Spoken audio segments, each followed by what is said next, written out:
Michael Hudson mengajar di Peking University di tahun 90-an di mana hampir semua politbiro adalah muridnya. Setelah itu, ide radikalnya dikembangkan oleh para muridnya dengan jauh lebih efektif ketimbang teorinya di awalnya. Apa yang dilakukan oleh Cina di awal mempraktekkan New Economic Model yang sangat anti-mainstream, di mana arus mainstream adalah ikut IMF. Mereka anti sekali. Yang mereka lakukan adalah permainan yang sangat cantik dengan menggunakan dua istilah halus pada awalnya, pada dua benda yang berbeda. Benda itu adalah apa? Uang. Mereka menyebut renminbi di dalam negeri dan yuan di luar negeri. Mereka menyebutnya. Padahal yang aslinya, renminbi itu benar uang sendiri dan yuan adalah uang sendiri. Maksudnya begini, renminbi itu dicetak berdasarkan proyek, sementara yuan dicetak, diprint berdasarkan aturan IMF, yaitu ada dolar, surat berharga atau gold atau emas. Strategi membeli bond surat hutang negara Amerika oleh Cina adalah strategi pengelabuhan. Surat hutang tadi jadi kunci pentingnya kekuatan pengaruh. Kita akan bicarakan hal itu di chapter khusus lainnya. Kembali ke renminbi.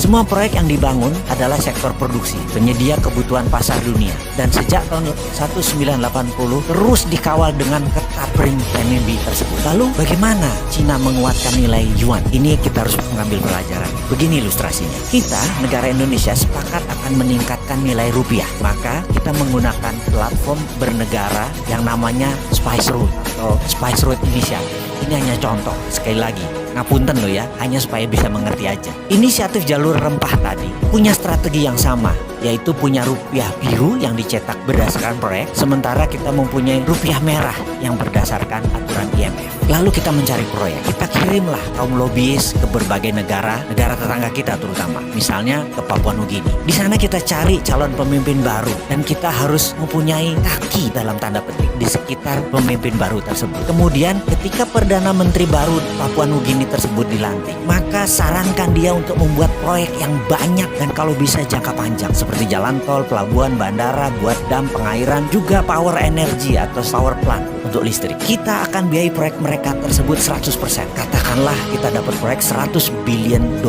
dari Papua Nugini. Lalu rupiah biru dicetak berdasarkan proyek Papua Nugini tersebut. Semuanya 100% kita berikan pekerjaan tersebut ke pabrik di Indonesia, teknologi Indonesia, uang Indonesia, dan bahkan mengerjakannya harus 100% orang Indonesia di Papua Nugini. Begitu proyek itu jadi, kita tinggalkan mereka dan mereka mulai menyicil dolarnya ke kita. Setiap dolar masuk, maka rupiah biru senilai yang sama dulu mulai dibakar. Ini untuk menjaga inflasi. Dengan demikian, rupiah merah akan menguat cadangan dolarnya sehingga naiklah nilai mata uang rupiah. Lakukan itu di banyak negara. Kalau perlu 70 negara lain kita lakukan. Di Amerika Latin, di Timur Tengah, di Afrika kita lakukan. Sekali lagi, tentunya 10 tahun pertama sebelum kita keluar negeri ke Papua Nugini, kita harus membangun kekuatan dalam negeri dulu. Maka kita bangun gede-gedean pabrik di dalam negeri. Itulah ilustrasi apa yang dikerjakan Cina untuk yuannya. Dan saat ini setelah 40 tahun, mereka mulai menyesuaikan renminbi ke yuan. Sekarang udah hampir sama.